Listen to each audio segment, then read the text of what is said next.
बस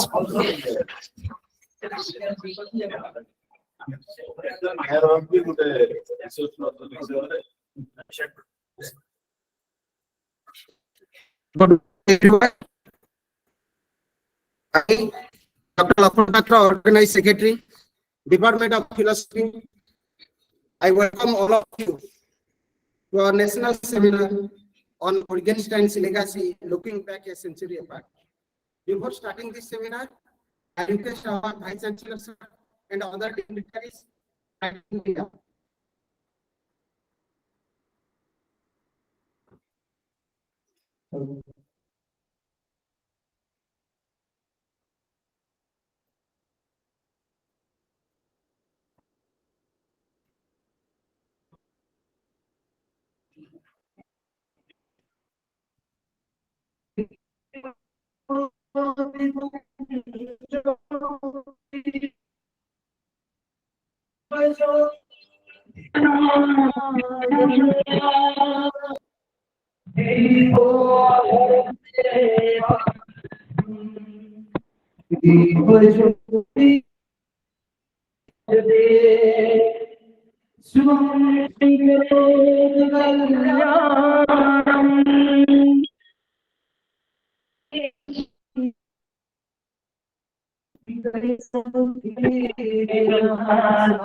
Thank you, sir. I request our Vice Chancellor, Professor Dev to teacher and teacher.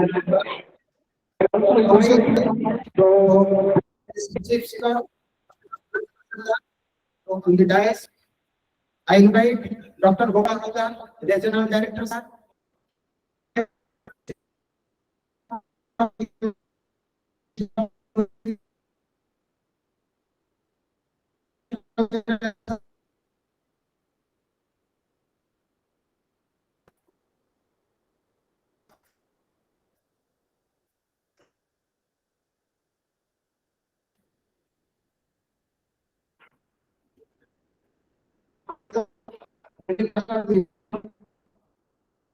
Also, a special duty from Vice Chancellor, University. Respect today's Chief Speaker, Professor Ganesh Prasad Das, retired Professor, Utkal University. Respected Dr. Gopal Halda sir, Regional Director. Respected Sri Rangan Kumar Pradhan, Registrar of this University. Respected Dr. Kinchan Chandra Jena, CPGC, Chairman PG Council.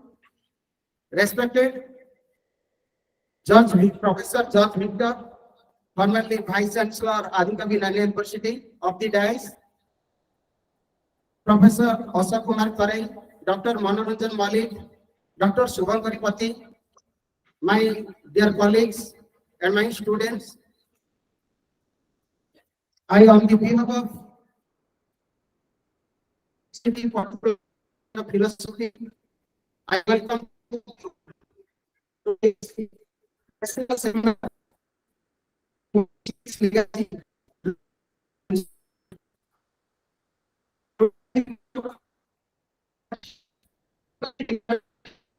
Is going to provide the first national seminar of this university. We have celebrated first Foundation Day our university. So before starting, I now request our students and our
our guest on the nice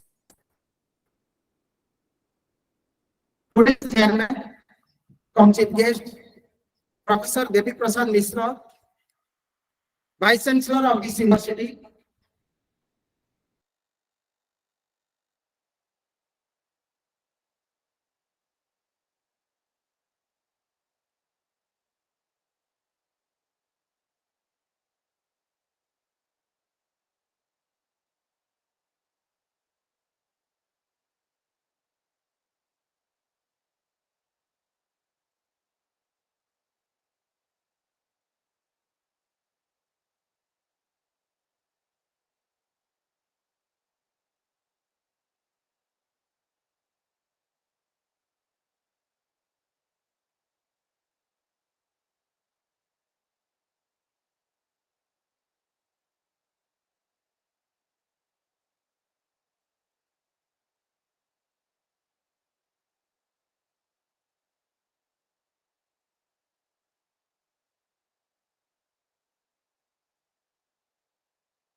Welcome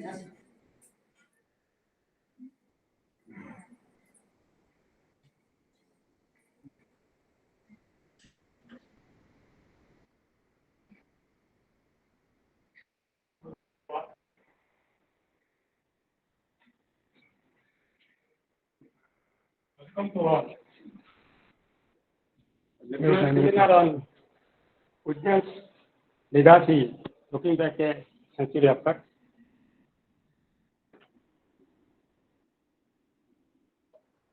Honorable First Vice Chancellor,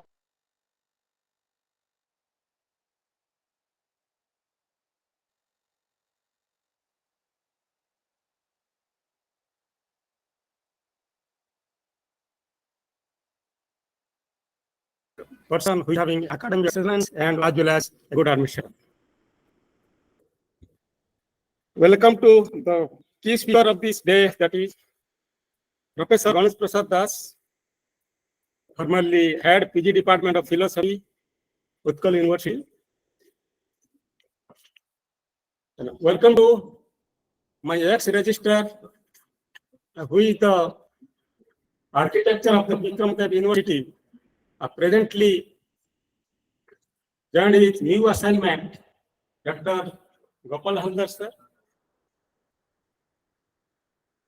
Present registrar of this university, Dr. Rangan sir. Organizing secretary of this event and presently head of the Department Philosophy, Dr. Lakshman Patra sir.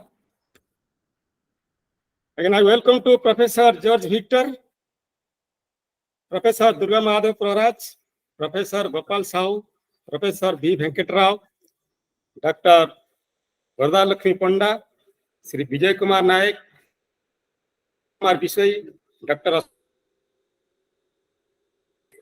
Rajiv Lachan Behra, Dr. my brother Ravi Pradhan, and also welcome to the faculties of the VikramDev, and welcome to my students. It is the first university and first national seminar. Definitely the credit must go to the organizing secretary, that is Lakshman Patra.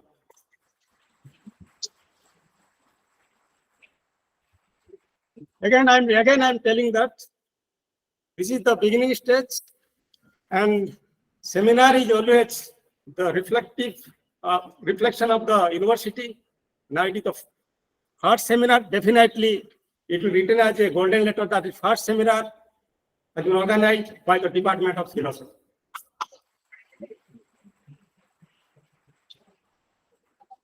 Again, I welcome to this event and hope all my favorite students to make this national program, national seminar a grand success. Thank you.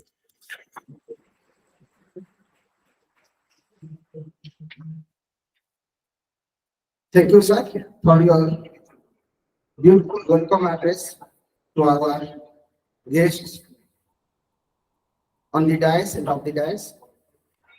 Now, I request and invite today's chief guest, Professor Jeypore Prasad, Vice Chancellor of VikramDev University to Jeypore to deliver his address.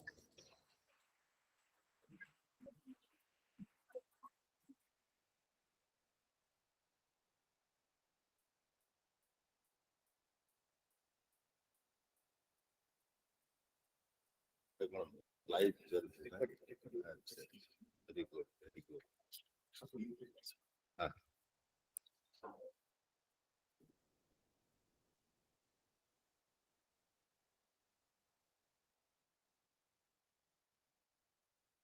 Good morning to all of you. Respected Chairperson, IndianCouncil, Dr. K. Sujana, esteemed keynote speaker, Professor Ganesh Prasad Das, former Professor of Philosophy, Utkal University, respected Regional Director, Dr. Gopal Haldar, respected Registrar, Sri Ranjan Kumar Pradhan, respected HOD, come Organizing Secretary, Dr. Lakshman Patra, respected faculty members, delegates, invitees, research scholars, media personnel, and my dear students. At the outset, I extend my warm welcome to all the resource persons, delegates, scholars, and others present here in this event. Friends, I'm happy to say that the Department of Philosophy is organizing a two-day national seminar on Wittgenstein's legacy, looking back a century apart. I think this is the first national seminar being organized by VikramDev University after getting the university status. As a common man, myself, it is very difficult to understand the philosophy or philosophical ideas and thoughts advocated by such a great philosopher, brilliant scholar in his own field. There is no doubt that he has contributed immensely. His contributions are widely acknowledged by the scholars across the globe. On the occasion of the World Philosophy Day, as I talked to Dr. Patra, he said that the department is celebrating this national seminar on such a topic that will be a rich tribute to the great philosopher. I'm not going to discuss any sense thing on philosophy, because if I say I do not know philosophy, then it is my mistake. I wrong to say. But I know philosophy. But the intricacies of philosophy, that is very, very difficult to understand. So here we have our Professor Ganesh Prasad Das, a renowned scholar in that particular field. We met twice or thrice earlier. He's a fine gentleman, having a rich knowledge on the topic. He can address, he can speak a lot about the topic, and I personally thank Dr. Lakshman Patra for inviting such a great personality for your national seminar, and it's very good. So such kind of person should be involved in such kind of national seminar, so that we can know much about the ideas, thoughts, views, etc. and etc. on the topic. I'll not talk much about the topic, because Professor Das will deliver his keynote address covering wide spectrum of the subject. Let us sit and listen what he says. That is very, very important. I hope the two-day national seminars deliberation will throw light on new ideas, views, thoughts, etc. and etc. on philosophy. And I hope it will be very interesting, thought-provoking, as well as fruitful in nature. Once again, I extend a cordial welcome to all of you, and hope you will enjoy the academics with a lot of enthusiasm. Thank you very much. Jai Jagannath.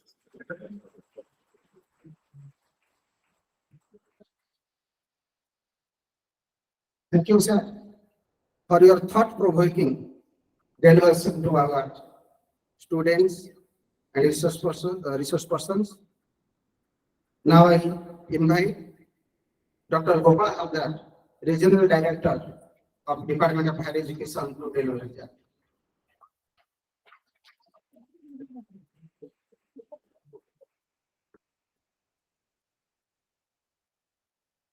Respected Chief Guest, Professor Devi Prasad Mishra Sir, OSD, VikramDev University. Keynote Chief Speaker today, Professor Ganesh Prasad Das,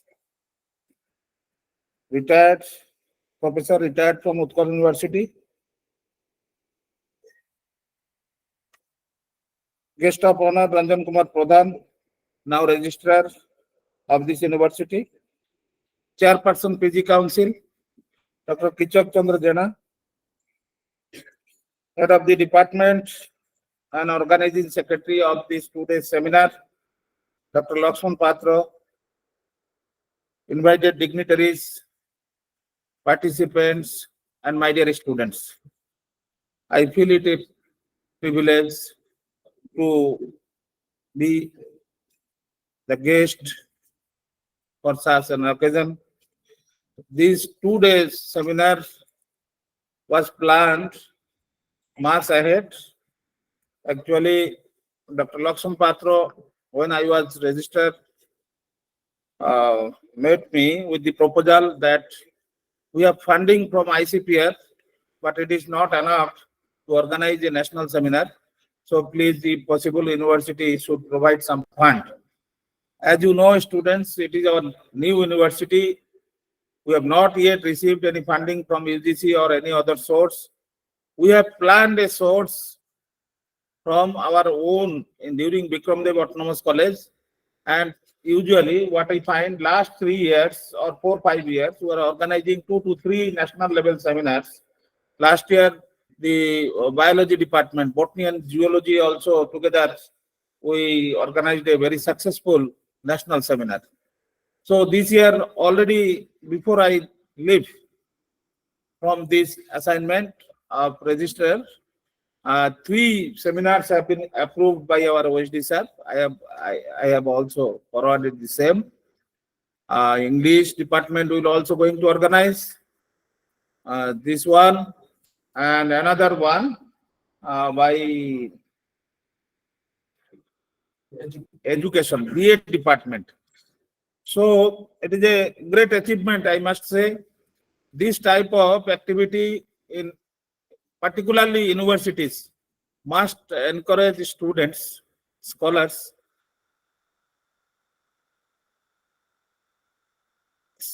It will create one type of ambience, academic ambience among the students. And we should stick on it. And students will be maximum benefited by coming in contact with great personalities visiting from different now physically, and it is in a also online mode, attending this seminar from different places of this country. So I wish all the best, and I hope such activity will continue further in higher intensity in this university. I wish you all the best, the organizer, as well as my students. Thank you very much.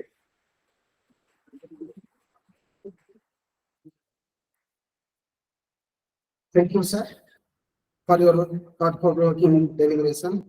Now I invite Sri Ranjan Kumar Pradhan, Registrar of VikramDev University, to deliver his address.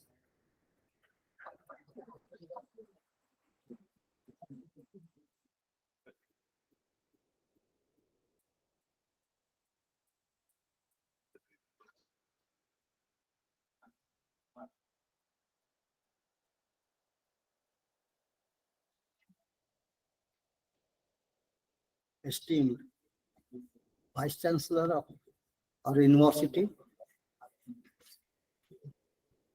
Professor Devi Prasad Mishra,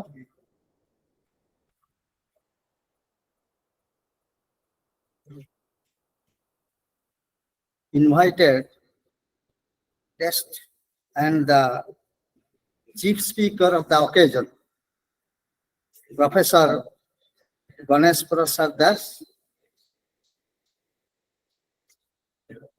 Regional Director of Education, Jeypore, Professor Gopal Haldar sir, CPGC of the university, Kichak Jana sir, and my colleague, Dr. Lakhan Patra, invited guests, student friends, and other members who are present over here. Today, it is, we can say, celebration of knowledge.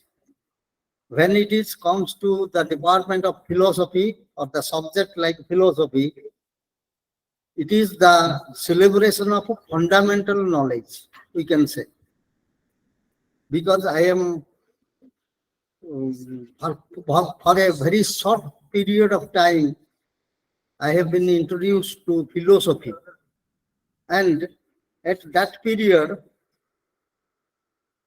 philosophy of chemistry, that was introduced in MPhil classes. And some students, chemistry students, we have objected to that. Why this philosophy of chemistry? Then our professor told, please read the course content. Then you can, because we are students, we do not have any intellectual capability. We started objecting. But later on, I find that philosophy of chemistry is the first requirement of a chemistry teacher.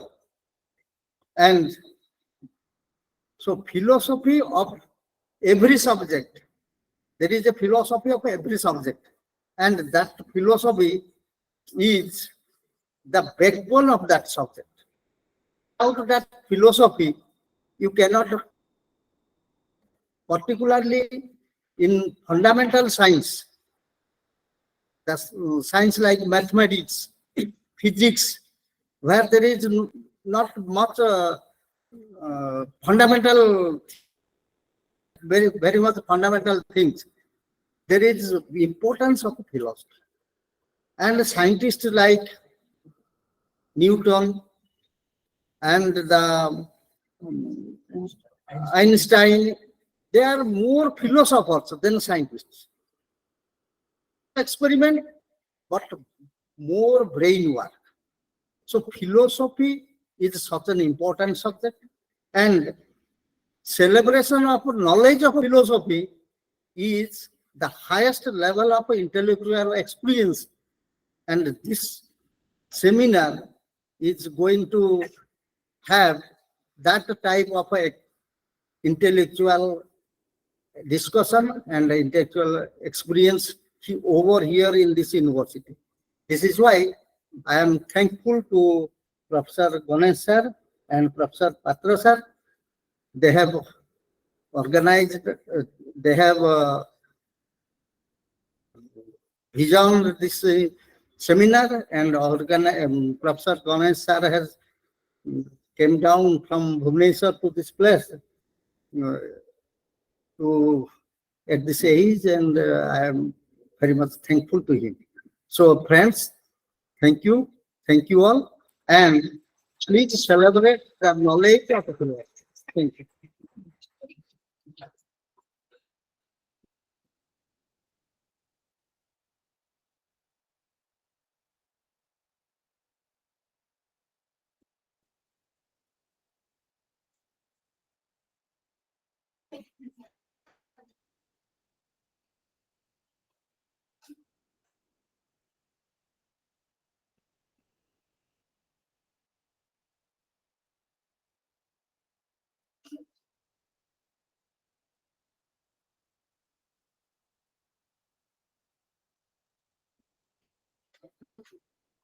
Thank you, sir, for your excellent address to our students about the importance of philosophy. it is very difficult to define what is philosophy. Different philosophers have given in different manner. For a layman, the definition of philosophy should be deep study in any subject is called philosophy. जेकोसी विषय में गभीर चिंतन करवा हूँ दार्शनिक दर्शन बोली कहवा प्रत्येक subject आरंभ होची दर्शन एवं शेष होची दर्शन ताले से लाइन ले थिबो बा रहइबो. So on this occasion I invite today's chief speaker, keynote address, Professor Ganesh Prasad Das, to address our students on the today's theme.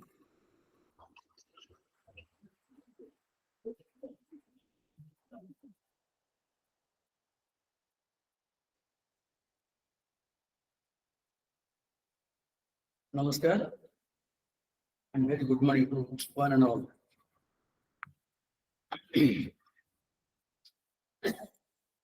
Respected OSD from Vice Chancellor of this National University, Professor Devi Prasad Mishra, Chief Guest, Professor Ranjan Pradhan, Registrar of the University, who just now said that philosophy of every subject is the backbone of that subject. CPGC, Dr. Kichak Chandra Jena, formerly Registrar and present Regional Director of Education Jeypore, Dr. Gopal Haldar, in absentia, dear HOD and Dr. Lakshman Patra, Organizing Secretary of the ICPR sponsored National Seminar on the occasion of World Philosophy Day 2023, colleagues of this Department of Philosophy and other sister departments, learned delegates present here and over the cloud, among whom my good old friend, Professor George Victor, formerly Vice Chancellor, Adhikavi Nana University, and Professor B. Venkat Rao, HOD Philosophy, Andhra University, Visakhapatnam, my dear students and the watchful media persons. After 6 years, I am visiting this institution, which has grown into a university, and it has just celebrated its first anniversary day before yesterday. Nowadays, I make myself confined to my house.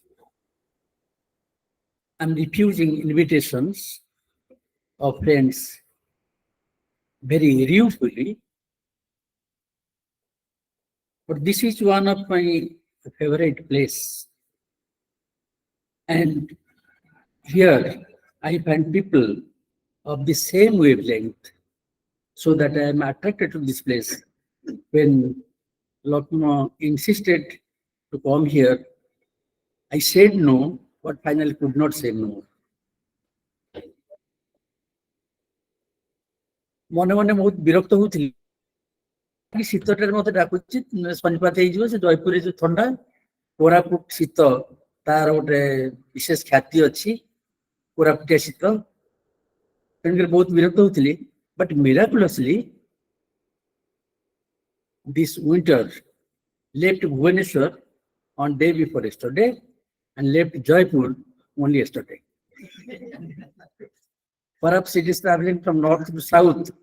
Devadurlabha Das, Swarutu Varnara Lekchandi, Uttaru Oila Shito.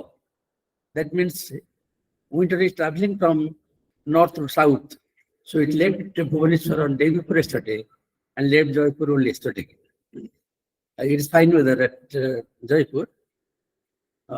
There is sunshine, but hardly I have seen sunshine at Bhubaneswar for the last 1 month.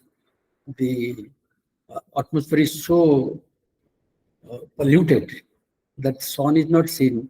Stars are never seen at night. I have been asked to deliver the keynote address. I have prepared one, but I do not know whether it provides a key or a false key or a master key. I would follow Berkeley's advice, George Berkeley, who said that the role of the philosopher is to think with the wise and talk with the commoner. He uses the word vulgar, but vulgar is not used pejoratively. He means the commoner. The title of the address is Wittgenstein, a saint and a surgeon of mental cramps. Wittgenstein lived like a saint and performed like a surgeon to cure those doing philosophy with mental cramps, himself including. He published one book during his lifetime, and on the basis of that, he became a professor of philosophy at Cambridge University. The book is written in a non-traditional style in decimally numbered aphoristic format, bearing the title Tractatus Logico-Philosophicus, as per the suggestion given by G.E. Moore. It is chosen as the most important work of philosophy written in the 20th century and is one of the 100 best books of all time. It was initially a thesis submitted to Cambridge University. Two brilliant philosophers, Bertrand Russell and G.E. Moore, were his teachers and examiners of the same. Wittgenstein told them that they would never understand it. It is very dense and abstract in content, and debates about its meaning are endless. He died in 1951.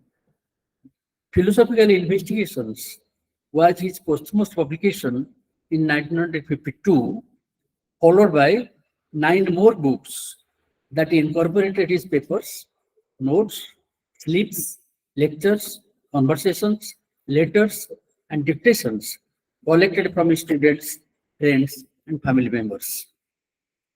It is now 102 years since the TLP was published. Is to revisit the text to see what we can still get from it for enlightenment and engagement. It appears to me that his insights into the foundations of mathematics, logic, physics, ethics, and above all, philosophy show us the path in these areas of study today. I consider them to be the lasting contributions of the Socrates of the 20th century. Now, first I will deal with understanding Wittgenstein. Those who embark today on the project of attempting to understand Wittgenstein's philosophy thus have a wealth of material to study. We might think that there should be no difficulty now in deciphering an accurate picture of Wittgenstein's views. But the irony is that the opposite is true. Wittgenstein's interpretation is a fertile project. His work has formed the subject of thousands of articles, collections, and books in Europe and English-speaking countries. Yet from all the wealth of available evidence, there has emerged not a single clear portrait, but a series of competing and often wildly contradictory Wittgensteins. It is common for interpreters to claim that all prior readings of Wittgenstein have fundamental misunderstandings. Disputes continue over numerous portraits of detail and over the very aim of Wittgenstein's philosophy as well. Among the Wittgensteinians, there are direct students of Wittgenstein, his peers, followers, critics, admirers, adherents, and research scholars.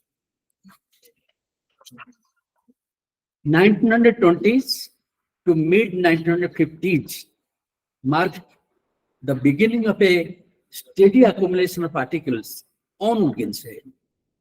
The details of the Tractatus' conception of language and the world were discussed in journals and edited volumes.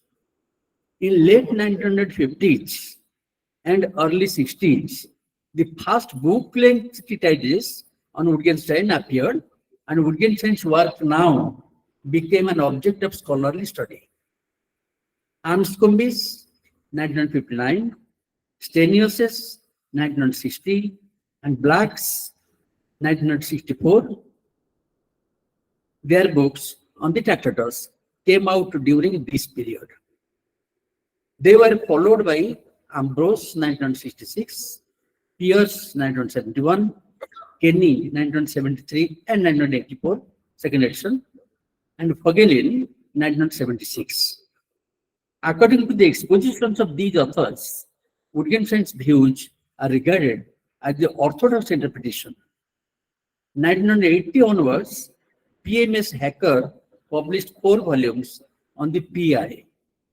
Recent interpreters following a similar approach include Hans Johann Glock, 1991 and 1993, Richard McDonough, 1986, Oswald Hanfling, 1989 and 2004, Joachim Schulte, 1992 and 1995.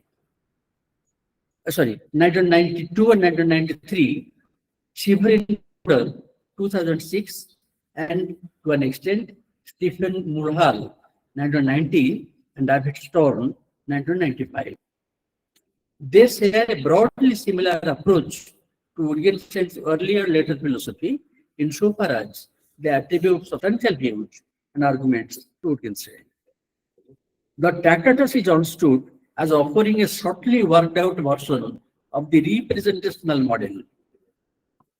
In a proposition, a name is the representative of an object, Tractatus 3.22. A proposition is a picture of reality, or if I understand a proposition, I know the situation that it represents, 4.021. This leads to the paradox of the Tractatus. This is thought to be generated out of Wittgenstein's statement in 6.54. What is that? My propositions serve as illustrations in the following way. Anyone who understands me eventually recognizes them as nonsensical, unquote. The orthodox interpreters do not believe that everything in the book needs to be rejected. This traditional reading, or the irresolute or the ineffabilistic reading, admits that the propositions of the Tractatus must be eventually recognized as nonsensical, but then claims that they serve to communicate some special sort of content. The resolute reading, otherwise called neo or modern reading, maintains that the propositions of the TLP must be eventually recognized as nonsensical. This new reading of Cora Diamond and James Conant appeals to a distinction between the propositions of the Tractatus that serve as illustrations, which are supposed to be thrown away, that is the body of the book, and the propositions that provide the instructions on how to read the book, which are not meant to be thrown away, the frame of the book. The new Wittgensteinians do not appear to have properly appreciated the ladder analogy of Wittgenstein in 6.54 and appear to throw away the baby with the bathwater. One is likely to be persuaded to think of using a ladder to go to the attic house and climb down, and there is no question of throwing away the ladder after using it up. They think so.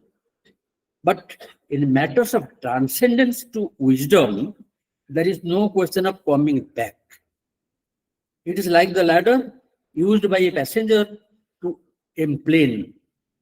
Plane जो सीढ़ी लगे ओल्हेया पे बा चढ़िया पे जो सीढ़ी लगे से सीटा काढ़ी निया जे तापर प्लेन टेक अप करे पुणे आउ जो सीटा लगे से अन्य एयरपोर्ट जगह लगे It is like the ladder used by a passenger to a plane. The ladder is withdrawn and the flight takes off. The Chandogya Upanishad 8.15.1 concludes emphatically with the pronouncement about the seeker who attains perfection. Na sa punaravartate, na sa punaravartate. He is not born again, he is not born again. They contend that the methodological part alone of the TLP is what remains at the end when everything is said and nothing remains to be said. That is, the activity of philosophizing is the activity of clarifying muddled thought. It ignores Wittgenstein's own activity of philosophizing and clarifying thought. There are quite a few of them, but the resolute thinkers throw them to the melting pot of senseless, not nonsense, as wrongly thought, which he keeps for the metaphysical. Every philosopher philosophizes to contribute to clarity in thinking, but what that clarity is needs to be assessed from the inside of that philosopher's arena. John Locke announced that his task was to clear the ground a little and sets out to clarify many ideas of philosophy, physical science, and psychology. The next is logic of scientific discourse. This part of Tacitus is very important and they do not pay much attention to it. And that is an enduring part of the text. Wittgenstein seeks to demarcate the area of science and mark the eligible inhabitants of the area. It may be recalled that John Locke wished to clear the ground a little for the prosperity of science. Berkeley, Hume, and Kant provided critics of different orders of science. Berkeley objected to the existence of matter. Hume laid down the nature of the judgments of science as well as the nature of causality. Kant tried to discover the ground of judgments of synthetic a priori. Wittgenstein proceeds in that direction with a difference.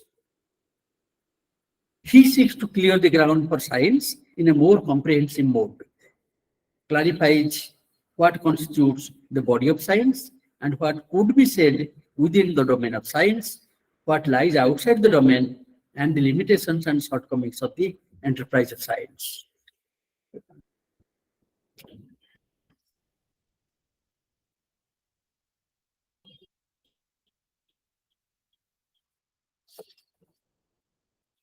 Mechanics is the branch of applied mathematics dealing with the notion of bodies under the impulsion of forces. Newton laid down 3 laws of mechanics known as the laws of motion. Wittgenstein understands by mechanics an attempt to construct, according to a single plan, all the true propositions that describe the world. 6.343. The single plan is constituted by these laws.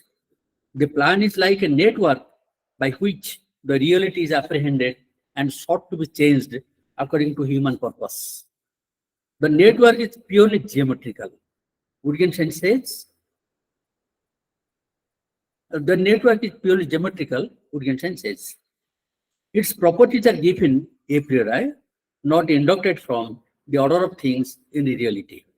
He does not mention about what Newton's net describes. Wittgenstein does not admit a causal nexus. Hume said that there is no causal connection between events of nature, but only constant conjunction between two events. There cannot be a passage from present to future warranted by logic.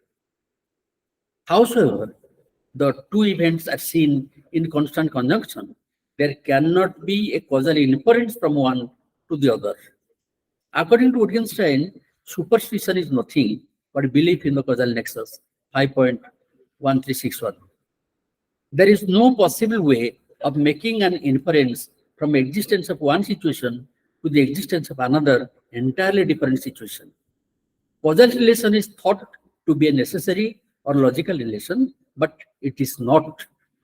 Wittgenstein says that there are no a priori order of things. 5.634. By this, he dismisses Kant's contention that the principle of causation is synthetic a priori. If there were a law of causality, it might be put into the following way. How? The law of causality is not a law, but the form of a law. 6.32.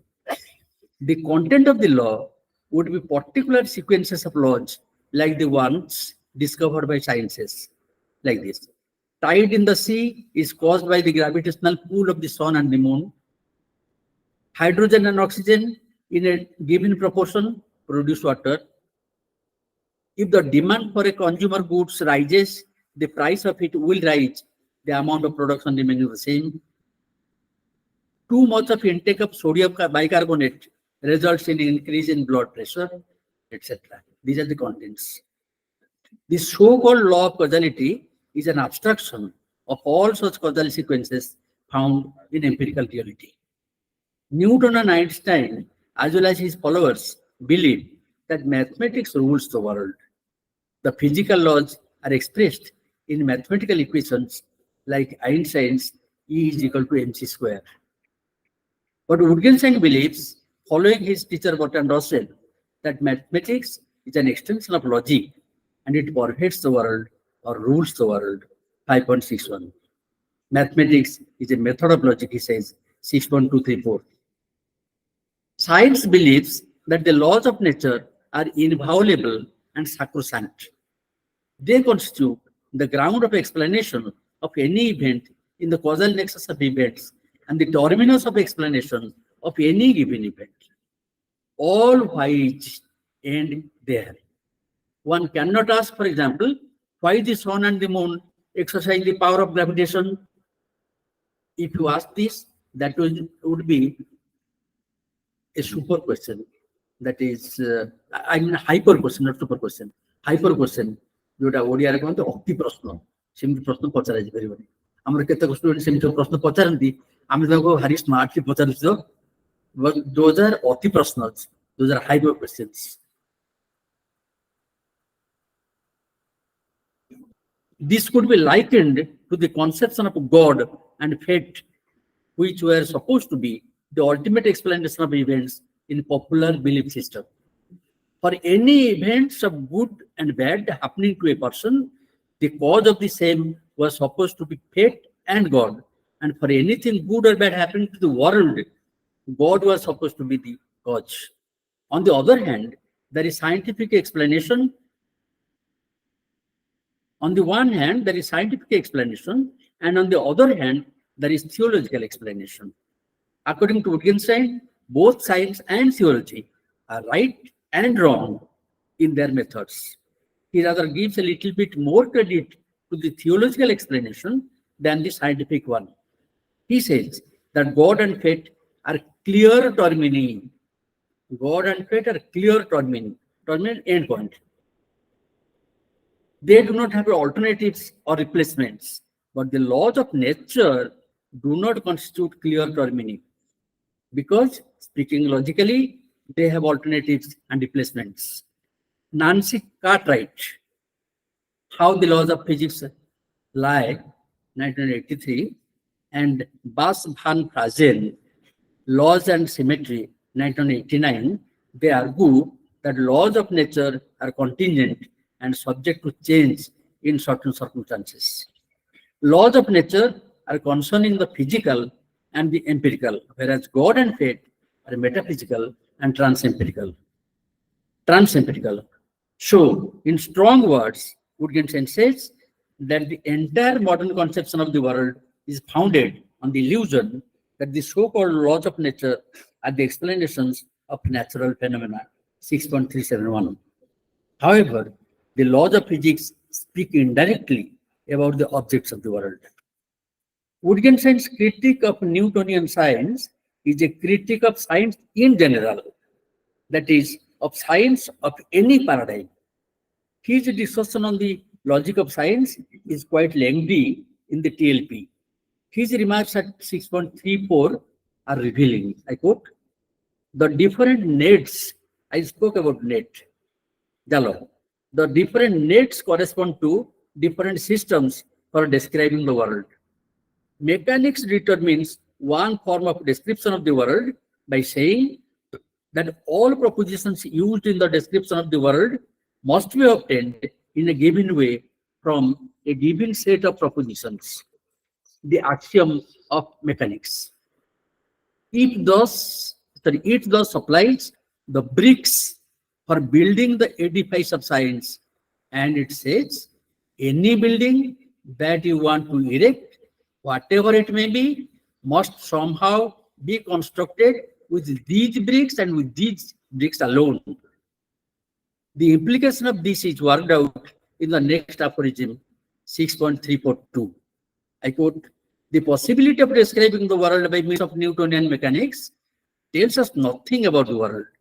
But what does tell us something about it is the precise way in which it is possible to describe it by these means.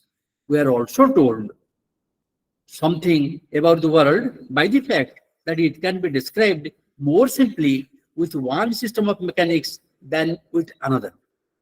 We can thus say that Newtonian mechanics is simpler than Galilean mechanics, and Einsteinian mechanics is simpler than Newtonian mechanics.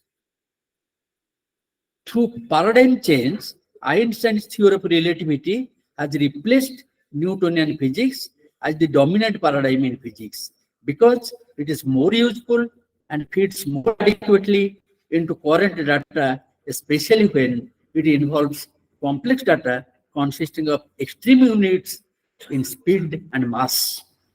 Schrodinger's quantum mechanics is regarded simpler than Einstein's, and there is an attempt to have a radical theory in fusing Einstein's general relativity with Schrodinger's uncertainty principle.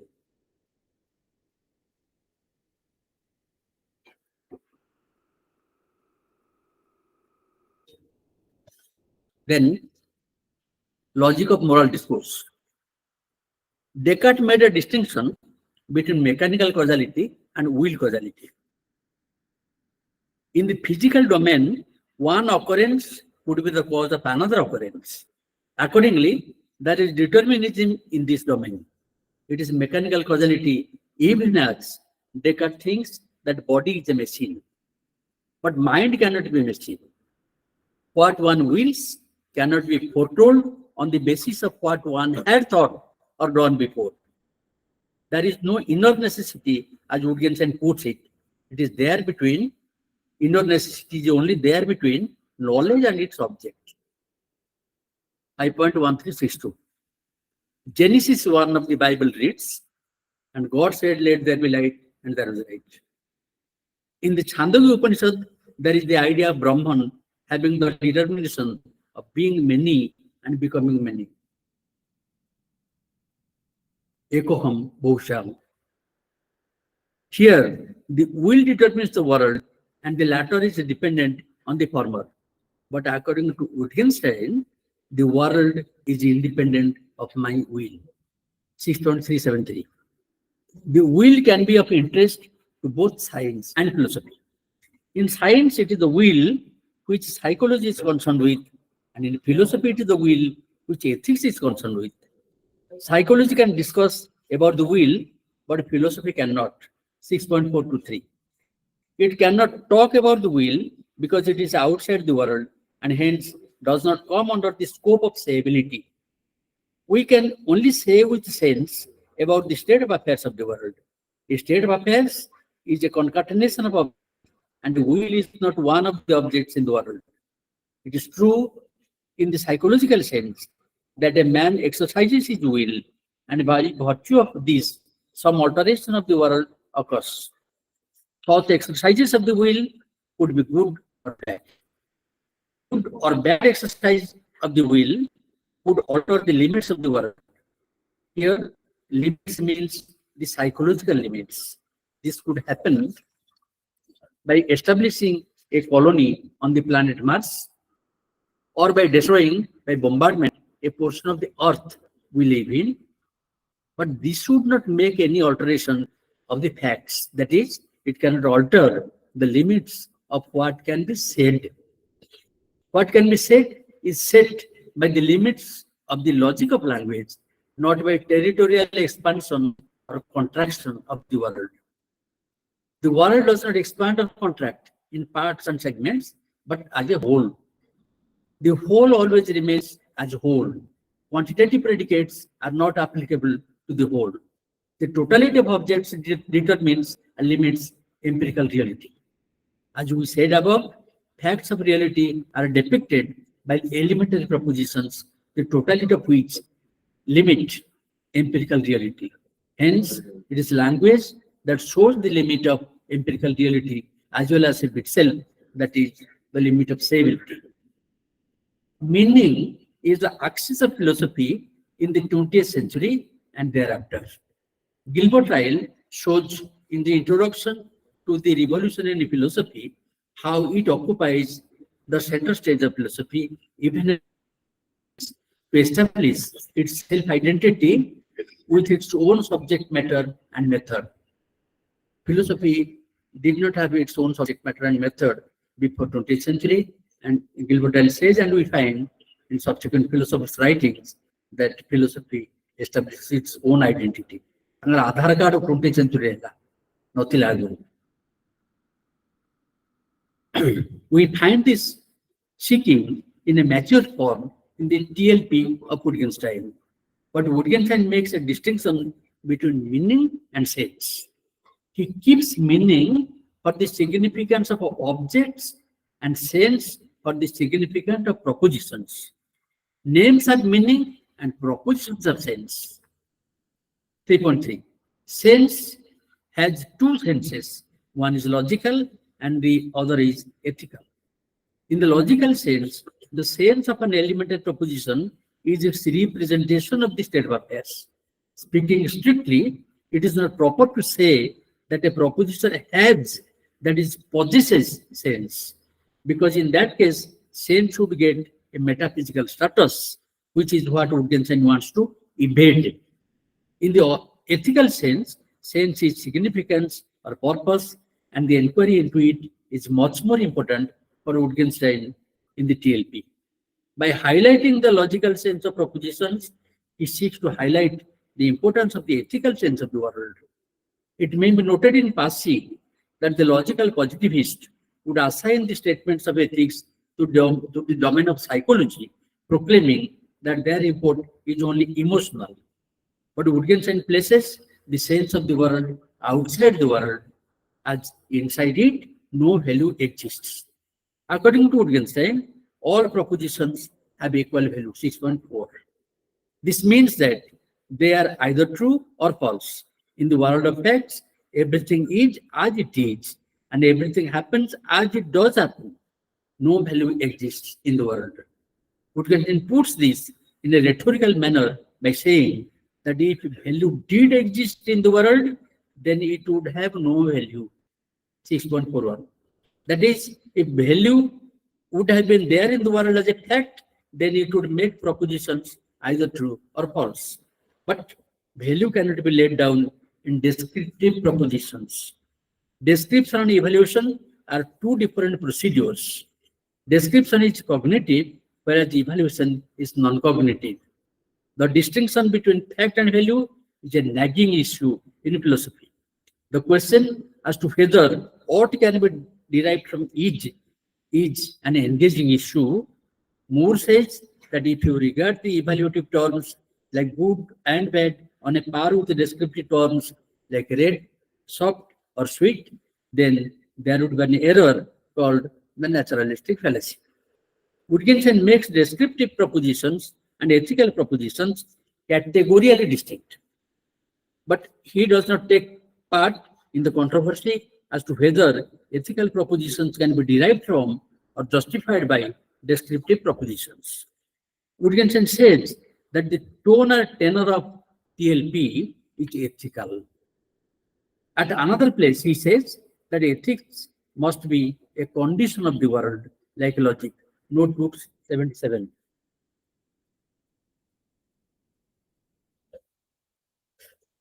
Wittgenstein avers, quote, as the subject is not a part of the world, but a presupposition of its existence, so good and evil, which are predispositions of the subject, are not properties of the world.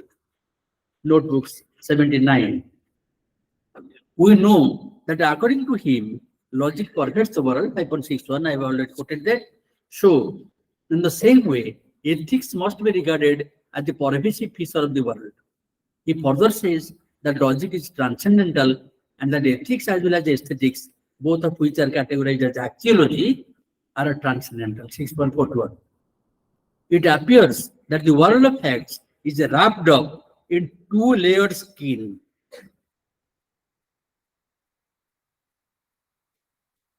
As it were, the inner one is logical and the outer one is ethical. Nothing can be said about the skins. That they are skins is shown by what is said in and through elementary propositions, which picture possible state of affairs. Possible states of affairs. The states of affairs are accidental. What constitutes an existing state of affairs now might not have been so in the past and might not be so in the future. What is true now might have been false in the past and might be false in the future. But what is ethical cannot be accidental.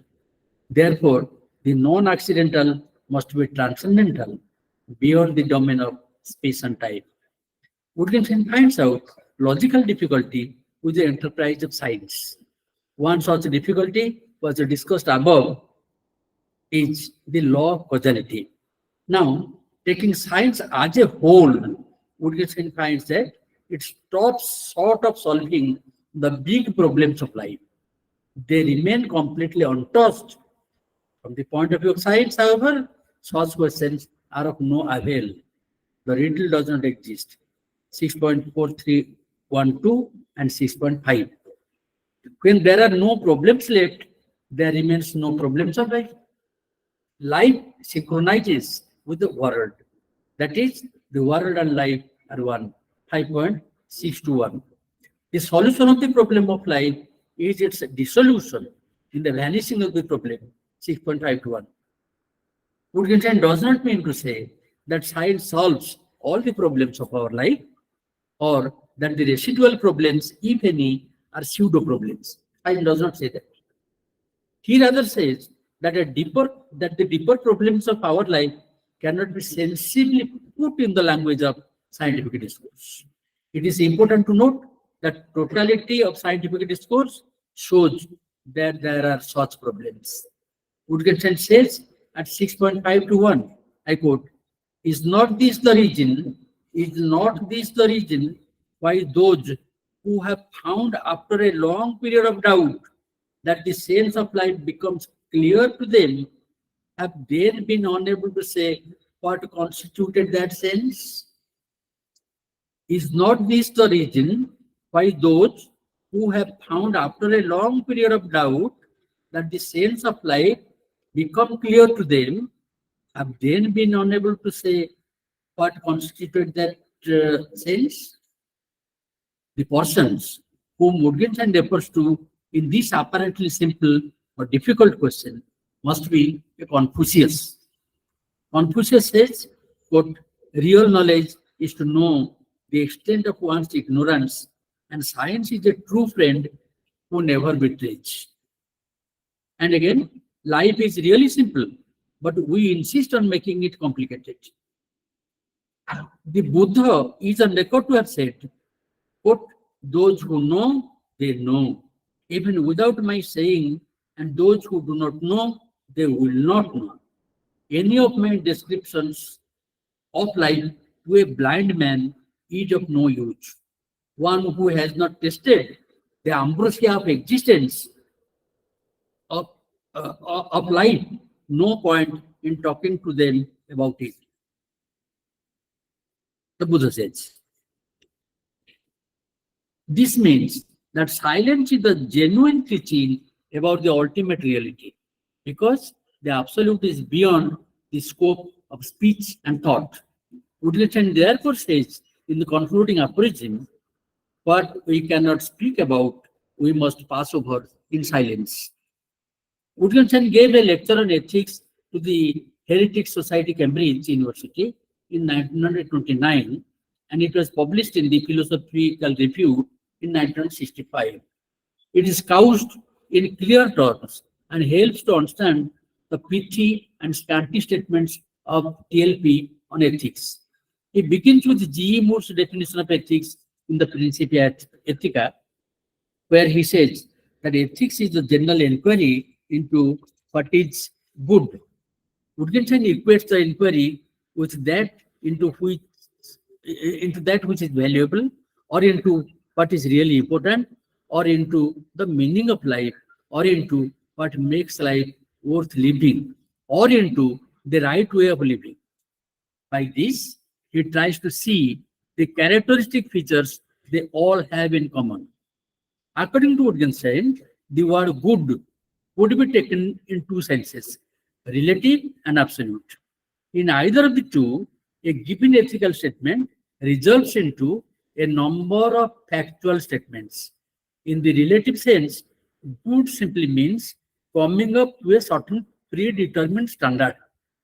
If, for instance, I say that this is a good chair, this means that the chair serves a certain predetermined purpose, and the word good here has only meaning so far as this purpose has been prefixed. Every judgment of relative value is a mere statement of facts. It can therefore be put in such a form that it loses all the appearances of a judgment of value. Instead of saying, this is the right way to Jeypore railway station, I could equally say, this is the right way you have to take if you want to get to the railway station in the shortest time. This man is a good runner simply means that he runs a certain number of kilometers in a certain number of minutes, etc. The right road is the road which leads to an arbitrarily predetermined end. The absolutely right road, I think it would be the road which everybody on seeking it would, with logical necessity, have to go or be ashamed for not going. Wittgenstein then claims that no statement of fact can ever be judgment of absolute value. Jaha kahili seta relative value kotha, absolute value kotha bartan kaiba. The whole descriptions of the world and all true scientific propositions, and in fact all true propositions that can be made, contain all the relative judgments of value. All the facts described would, as it were, stand on the same level, and in the same way, all propositions stand on the same level. 6.4. There are no propositions which, in any absolute sense, are sublime, important, or trivial. William Shakespeare's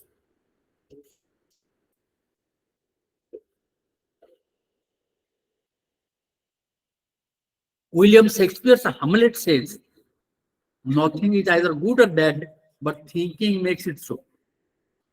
Accordingly, ethical value does not lie in the domain of the physical, but in the domain of the mental. Hamlet Shakespeare. The supposition is that mind belongs to the world order, and therefore ethics belongs to the world of facts. But Wittgenstein contends that a state of mind, so far as we mean by that a fact which we can describe, is in no ethical sense good or bad. He gives the example of murder, in which it is ordinarily supposed that there is a physical state of affairs and there is ensuing mental state of affairs of pain and anger. But Wittgenstein contends that the murder will be on exactly the same level as any other event. For instance, the falling of a stone. Certainly, the reading of a description might cause us pain or rage or any other emotion, or we might read about pain or rage caused by this murder in other people when they have heard of it. But there will simply be facts, but no ethics. No state of affairs has in itself what I would like to call the coercive power of an absolute judge. Factor say coercive power 9. We cannot write a scientific book, the subject matter of which could be intrinsically sublime and above all other subject matters. One can only describe one's feeling by the metaphor that if a man could write a book on ethics, which really was a book of ethics, this book would with an explosion, destroy all the other books in the world. Wittgenstein puts the matter so nicely. I quote, our words used as we use them in science are vessels, vessels capable only of containing and conveying meaning and sense, natural meaning and sense. Ethics, if it is anything, is supernatural, and our words will only express facts as a teacup will only hold a teacup full of water, and if I were to pour out a gallon of it, ଧରିବନି ସେ ଗୋଟିଏ cup ରହିବ ବାକି ତ ଏଇଠି ଯିବ ତେଣୁକରି ଯଦି ଆଉ କିଛି ସବଲାଇମ୍ ଷ୍ଟେଟମେଣ୍ଟ ଥାଏ ଡେସ୍କ୍ରାଇବ୍ କରିବା ପାଇଁ ଡେସ୍କ୍ରାଇବ୍ ହେଇପାରିବନି ସେସବୁ ବାହାର ପଡ଼ିବ there is sometimes the feeling of wonder about the world as a whole. How extraordinary that anything should exist. We sometimes wonder, and Plato says that philosophy begins with wonder. Or how extraordinary that the world should exist. According to Wittgenstein, the verbal expression which we give to these expressions is nonsense. If I say, I wonder at the existence of the world, I am misusing language. He explains that to say, I wonder at such and such being the case has only sense if I can imagine it not to be the case. One can wonder at the existence of, say, a house when one sees it and has not visited it for a long time and has imagined that it had been pulled down in the meantime.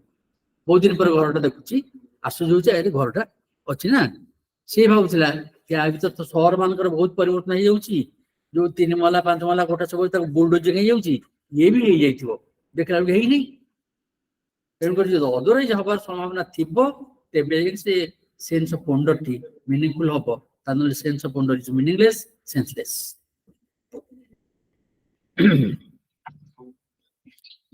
He explains that to say, I wonder at such and such being the case has only sense if I can imagine it not to be the case. But I cannot imagine the world as not existing.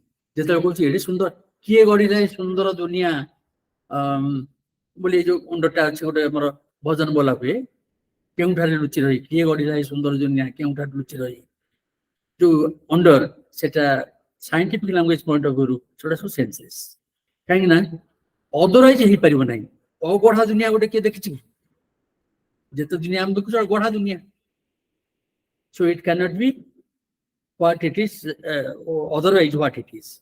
This is a misuse of the word. And then it is just nonsense to say that one is wondering at a tautology. That the dunya, otherwise at a tautological hella, it is not meaningful to wonder at a tautology. Wittgenstein drives home the point that a certain characteristic misuse of language runs through all ethical and religious expressions. All these expressions seem prima facie to be just similes. A simile must be the simile for something. And if I can describe a world by means of a simile, I must also be able to drop the simile and to describe the facts without it. दुनिया केमती गोड़ा हैला बुढ़ी हानी जेमती सुता गुड़ा बुणी करी घर तैयारी कला ए बढे सब एक्सप्लेनेशन दिया है इंडियन कल्चर रे इन ऑर्गेनाइजेशन को छी सेडो सब मीनिंगलेस हबो जदी से सिमिलिटी को ड्रॉप करी करी कथा गुड़ा को पुनो डिस्क्रिप्टिव टर्म में न कहि पारिबो डिस्क्रिप्टिव टर्म में कहि पारु नाही बोल से सिमिल देछि सेठी इन ऑर्गेनाइजेशन को छी जदी डिस्क्रिप्टिव टर्म में देइ न पारिबो ताले से सिमिल न जेम तुम कहिबी मासी के चेयर रे बस पड़ली जेमती आसिकरी रोजा घोड़ा पर बस पड़ता गोटे सिमिल देख कहली तुम सिमिल छाड़ी देख मत कहि परिबी जे म आराम रे से चेयर बसली किंतु से क्षेत्र रे जो बुढ़ियाडी सुता कथा को आउची सेठी सिमिल छाड़ी करी अदरवाइज कथरा कहि होबे The scientific way of looking at a fact is not the way to look at it as a miracle. Wittgenstein is tempted to say that the right expression in language for the miracle of the existence of the world, though it is not any proposition in language, is the existence of language itself. He believes that the tendency of all men who ever tried to write or talk ethics or religion was to run against the boundaries of language. This running against the walls of our cage is perfectly, absolutely hopeless. Ethics, so far as it springs from the desire to say something about the ultimate meaning of life, the absolute good, the absolute valuable, can be no science. Ethics of science will go traditional ethics will ethics is science. কি প্রকার science তারপর কয়েছি Wittgenstein বলছে science বিলকুল নয়.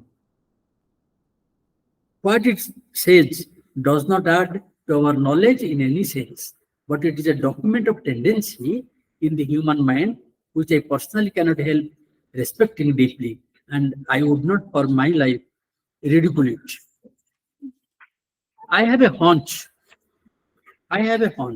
Wittgenstein I have a hunch that Wittgenstein is acquainted with the so-called mystical philosophy of the Upanishads that embodies the quintessence of Indian philosophy through his reading of Arthur Schopenhauer. Professor von Wright remembered that Wittgenstein had personally told him that he, means Wittgenstein, had read Schopenhauer's Die Welters, Wille and Vorstellung in his youth, and that his first philosophy was a Schopenhauerian epistemological idealism.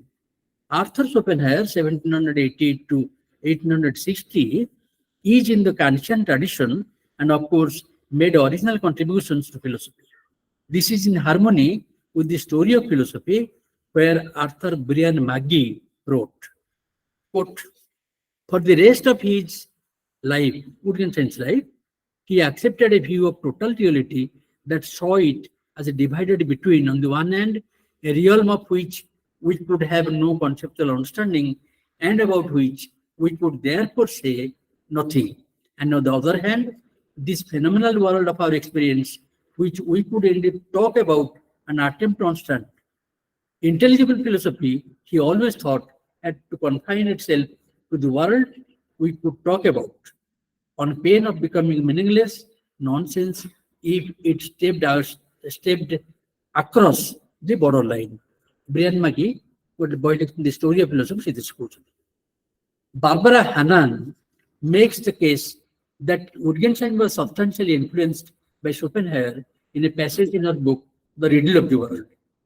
Quote from Barbara, the general theme of trying to get at what is unsayable, the thing in itself, ethics and aesthetics, by apprehending the limits of the sayable, runs through Schopenhauer's work. This theme was taken over by Wittgenstein in the Tractatus. What seems odd and unjust is that so few people seem to realize Schopenhauer in the original source of the theme. Page 101. She testifies the Tractatus filled with images and ideas that obviously have their origin in Schopenhauer's work. See particularly 5.6 to 5.641 and 6.423 to 7. These images and ideas evidently took root in Wittgenstein's mind when we read The World as Will and Representation in his youth. The Taittiriya Upanishad says, Jato Vacha Nivartate Aprapya Manasa Saha. Mind cannot apprehend and language recoils from that. The Brahma Sutra ends with the proclamation, Anavritti Sabdat, Anavritti Sabdat. There is no return on account of the scriptural statement to that effect. That reality cannot be grasped by the apparatus of mind and language is beautifully depicted in the Brihadaranyaka Upanishad in Jeypore Gargi dialogue. Jeypore at one point alerted Gargi not to proceed further with her question as to what is the ground of Atman, as that would bump against the intellect.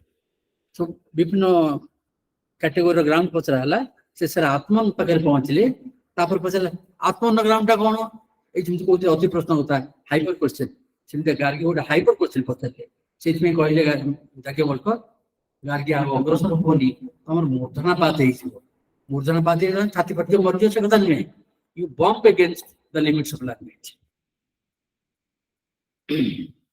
Atman is the ground of everything that there is, and the ground of everything cannot have a ground. According to Wittgenstein, when the answer cannot be put into words, neither can the question can be put into words. If a question cannot be framed at all, it is also possible to answer it. 6.5. Yajnavalkya's alertness to Gargi to keep silent is an argument stop, is not an argument stopper, but an indication that whatever could possibly be said in the issue under discussion has already been said and exhausted. Silence in such cases speaks volumes. In the Dakshinamurti Stotram, Acharya Shankara says, Chitram Bhattatarumure Vruddha Sishya Guru Juba Gurustu Mono Bhakhyanam Sishastu Chinna Sansaya. At the root of a banyan tree are seated old disciples in front of a young mentor. The mentor is silent. Silence is his exposition of the highest knowledge, and it dispels the doubts automatically from the minds of the disciples. When everything that could be said are said, and all doubts about the big questions concerning reality and life are resolved, then the peace and happiness are the aftermath. The Upanishads end with Om Shanti, Om Shanti, Om Shanti, repeated thrice. Before dying, Wittgenstein is on record to have told Malcolm, and tell them, I have had a wonderful life. He was convinced that death is not an event in life. We do not live to experience death, but our life has no end, very much as our visual field does not have any end. For him, the world does not consist of events, it consists of facts. Facts do not have a spatio-temporal existence. They exist in the logical space. Thus, everybody who is born has an eternal existence. Eternity can be interpreted in two senses. It could mean finite temporal duration. Wittgenstein does not mean that he or anybody else, for that matter, who is born has eternal existence in this sense that whenever, at any point of time, you search for Wittgenstein, you can find him at some place or other, at Cambridge University, England, or at Jeypore, Odisha. That is not the case. In this sense, Wittgenstein lives on and is immortal, even though his name is struck off from the census register after physically ceasing to be in 1951. Wittgenstein's view of eternity or immortality appears to be suggested by the logical doctrine advocated by Bertrand Russell. The latter says, Bertrand Russell says, that the ordinary proper names that are used to identify particular individuals are in the end packets of universal characteristics. To use Russell's expressions, they are telescopic or truncated descriptions. Ludwig Wittgenstein is named that. Is an ordinary proper name. It could be replaced by the universals like the son of Karl Wittgenstein and Leopoldine Maria Josepha Kalmus, Bapana Mana. The brother of Margaret Stoneborough Wittgenstein and Paul Wittgenstein, Bhai Boni. The person who was professor of philosophy at Cambridge University. The person who left Cambridge and joined the Eastern War Front. The person who served as a primary school teacher, philosophy degree, professorship degree. The person who opted to serve as a gardener, Mali Italy. The author of Tractatus Logico Philosophicus, the teacher of Norman Malcolm, the friend of Frank Ramsey, etc., etc. These are the packets of descriptions, universals, for which Ludwig Wittgenstein is a label.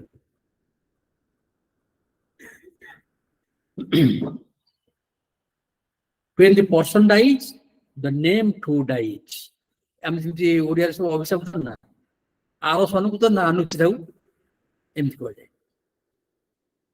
the person dies, the name also dies. But the universals live on as their facts stationed in the logical phase. This logical doctrine might have been the impetus behind Wittgenstein to advocate the doctrine of immortality. Sorry. Wittgenstein says at 6.43 that the world of the happy man is different from that of the unhappy man.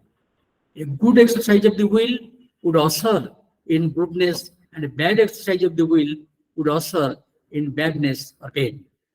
But this goodness or badness is not exhibited in the smiles and styles of a man. These smiles and styles are temporary and are associated with acquiring or losing things of the world. Moreover, these are subject to variation and gradation. One could be less happy or more happy, and less unhappy and more unhappy. आज गोटे कांथ size रो lead OLED टा होची latest OLED TV टे किना हला ताको फुलमाल देई देली चंदन सुंदर देई देली ताको देखली गला दिन गला दी दिन गला 7 दिन पर जे फुलमाल मोड़ी गला मो हैप्पीनेस ही मोड़ी गला तापर मन को आसीबो जे मो कोन टेलीविजन तो ऑन हे जाय भाबंती सेतर ऑन हे जाता नहीं एटा कोन जन रिमोट ता धर ता कोन टप टप कर तापर हबो. So this has the variations and gradations.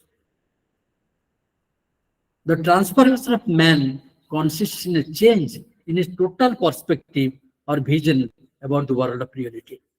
Again, this aspect of Wittgenstein philosophy, according to my reading, is impacted by Indian wisdom filtered to him through Schopenhauer's writings. According to the Shvetashvatara Upanishad, we are all sons of immortality. Amritasya putraha.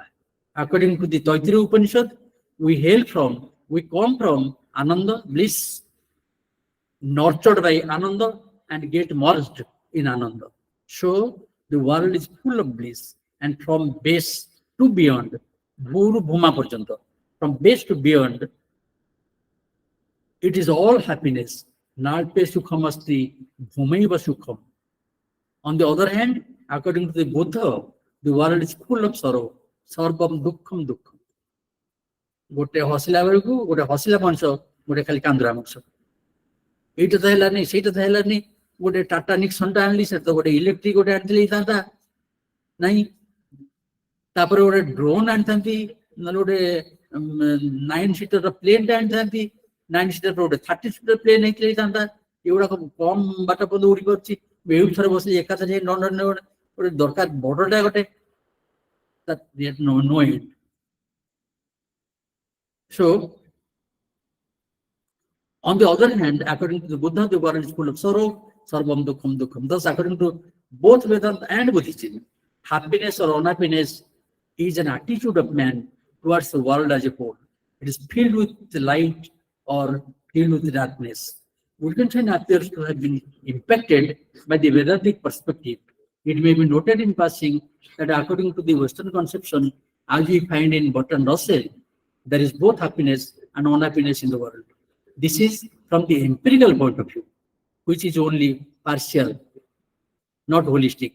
Russell says, those who forget good and evil and seek only to know the facts are more likely to achieve good than those who view the world through the disturbing mediation of their own glasses. This latter view of Russell might have been due to Schopenhauer or Wittgenstein's influence. Metaphysics, according to Schopenhauer, consists in attempting to find the solution to the riddle of life.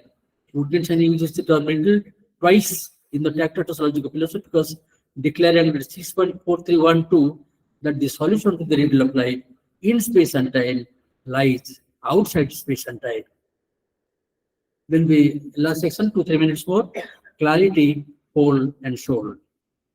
The avowed aim of Wittgenstein is clarity, whole, and soul. But what kind of clarity does he look for? Every philosopher is in search of clarity. What a distinctiveness does Wittgenstein's search of clarity have? The title of his first book shows that he is treading the track of logical philosophy. Tractatus Logico-Philosophicus. The question would further be whether his predecessors had been illogical. they were also proceeding according to the principles of logic.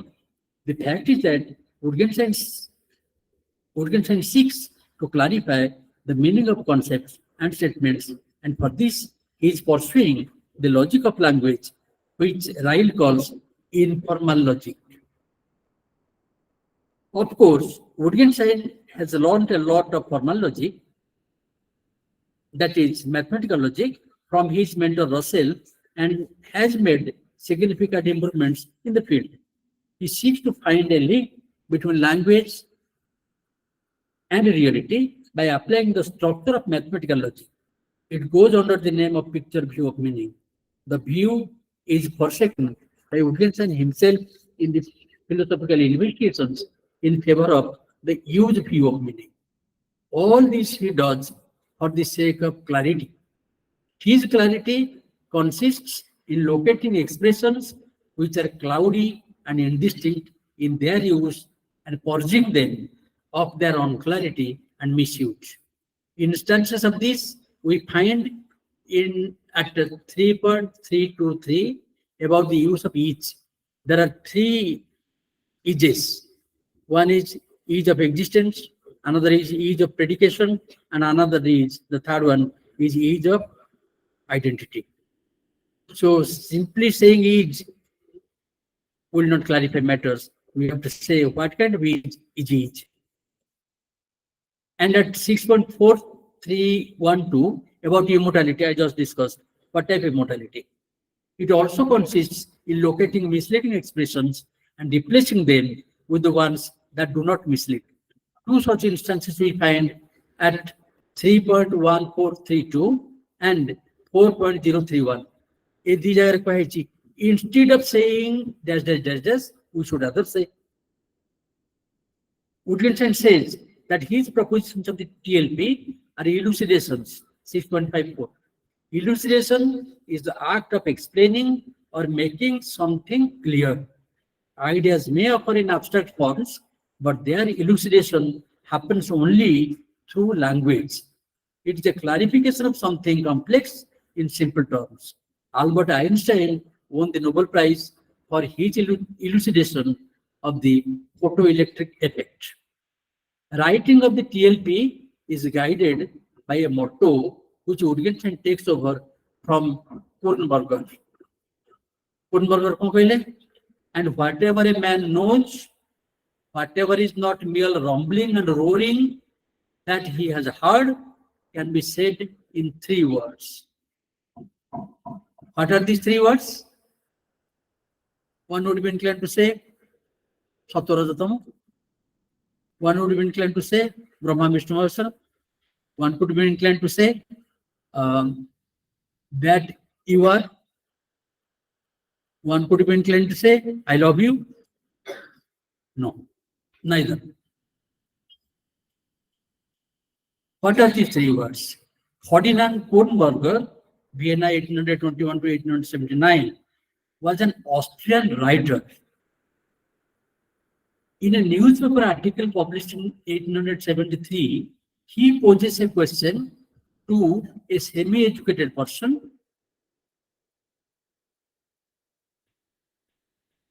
and same question to a moderately or well-educated person.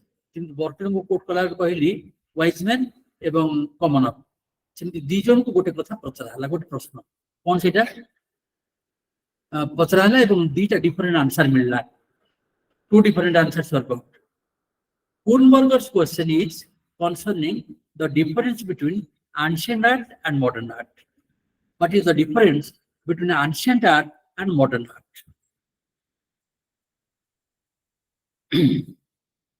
What is the difference between antiquity and modern, between classical and romantic art? He may answer in great confusion. प्रथम लोग कहबो, sir, this question conjures of entire realms of possibilities. This is a matter of entire books and winter semester at university. This is a very difficult question. very कष्ट प्रश्न एटा एटाको सरल करिया पले या उत्तर दवा पले गोटे बही लेखा हबो एवं गोटे सेमिस्टर दरकार पड़ो बुझेया पे जण कहयो. Arodhana Koivo, on the other hand, I ask the same question of a man of moderately or advanced learning, I will invariably receive the answer, sir, this can be stated in 3 words. The art of antiquity, the art of antiquity issued forth from the body. The art of modernity arises from the soul. The art of antiquity issues forth from the body, physical. That is physical, that is art of antiquity. Art of modernity, which issues from the soul, poetry lekala, art pieces, chitrakala, similar. So, by such expression, Gutenberger means to express the idea of something that's the brief and to the point. Gutenberger to idol that is the brief and to the point. The significance of the tractate's motto is that what can be grasped through human knowledge can be verbalized succinctly. Number 1, there is an implied limit to what human knowledge can attain. And number 2, there is an implied limitation of what human beings can verbalize what he knows. Wittgenstein continues with his following appraisal about philosophy. What is that? It will signify what cannot be said by presenting clearly what can be said. 4.115. And everything that can be thought at all can be thought clearly. Everything that can be put into words can be put clearly. 4.116. Wittgenstein demonstrates the connection between the motto's negative implication and the TLP's admonition to abandon philosophical imponderables or a commitment to a life lived in the present, therefore timelessly, and lived in accordance with an ethics of compassion, therefore lived well. By negative implication, the motto becomes the reader not to philosophical imponderables, but to a principled life which, when lived in the present, is its own reward. जीवन तार निजर पुरस्कार ताकू यदि वर्तमान बंचिबो से जहा हबो सेटा अन्य जेकोसी स्पेकुलेटिव आफ्टर लाइफ स्वर्गवास इत्यादि इत्यादि ताठारु होचे महत्तर. This is what Wittgenstein's contention in the whole of the tractatus. Still, after 102 years, and what seemed to me to be Wittgenstein's contention that tractatus of philosophers. Thank you very much for your rapt attention. Wittgenstein, I thank very much Dr. Koraput for dragging me to Jeypore and making me hyperactive, which I did not want at the beginning. Thank you very much.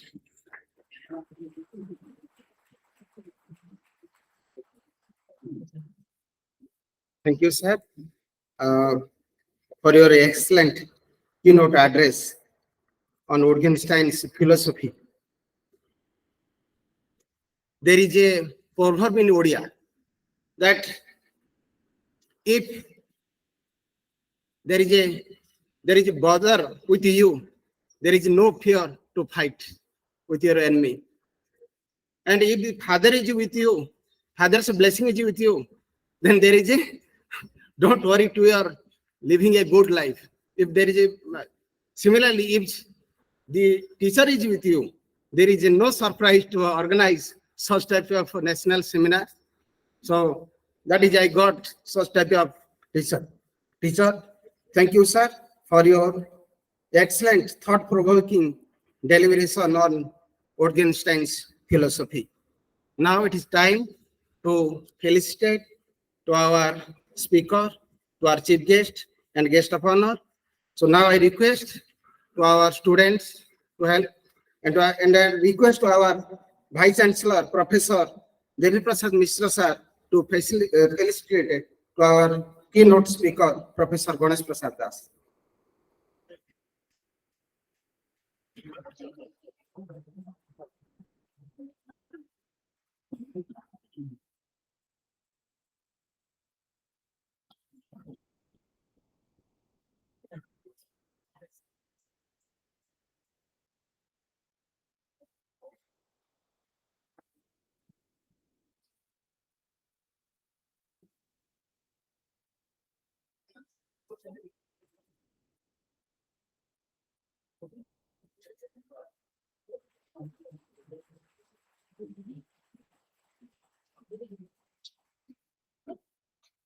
And I request Professor Ganesh Prasad Das to felicitate our chief guest, Vice Chancellor, Professor Devi Prasad Mishra.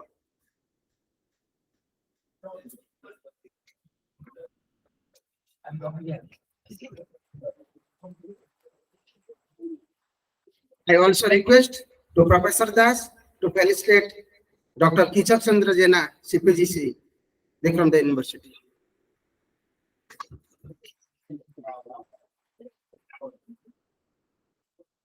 Thank you. Thank you. Now I request Assistant Professor Francis Bala to give a vote of thanks.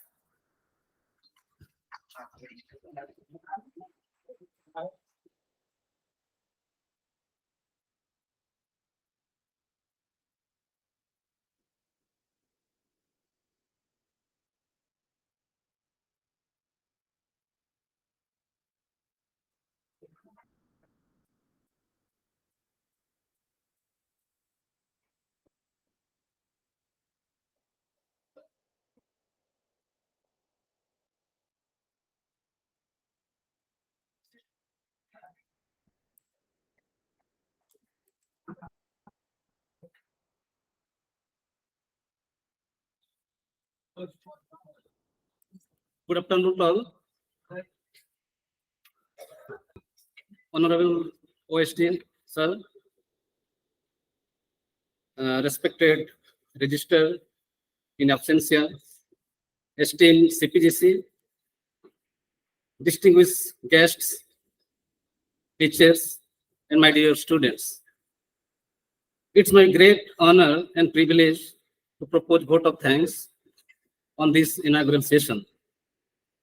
First and foremost, I would like to express my gratitude to the Honorable OST, Professor Devi Prasad Mishra, who, despite his busy schedule, he has found time for gracing this occasion with his presence and for sharing valuable insights. I also extend my deepest gratitude to Professor Ranjan Kumar Pradhan, who is now in absence, Register VikramDev University, for joining with us in this inaugural session. Further, I am deeply thankful to Dr. Kichak Chandra Jena, CPGC VikramDev University, for being with us. Your presence has truly made this event successful. Today, we have with us Dr. Gopal Haldar, President RD Jeypore and former Register VikramDev University. I sincerely thank him for his support and guidance to make this event possible. Moreover, I extend my thanks to today's keynote speaker, Professor Ganesh Prasad Das, sir. Your words have set a meaningful tone for the rest of the seminar, and we really honored to have the opportunity to benefit from your knowledge. Lastly, I thank each and every one of you for being part of this inaugural session. We are excited about the upcoming session and look forward to the knowledge sharing process ahead. I once again thank you all. Thank you everyone. Namaskar.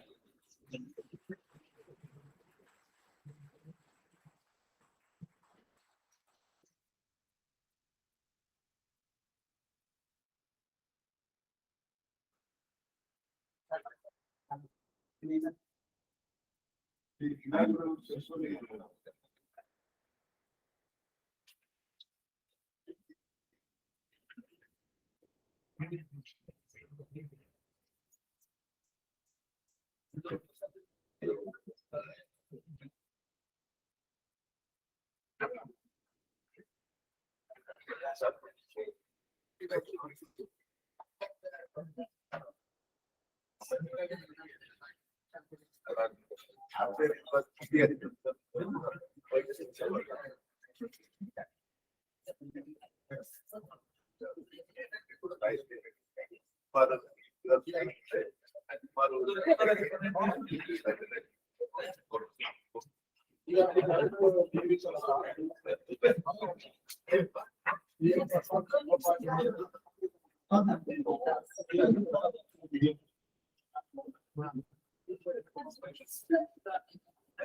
We are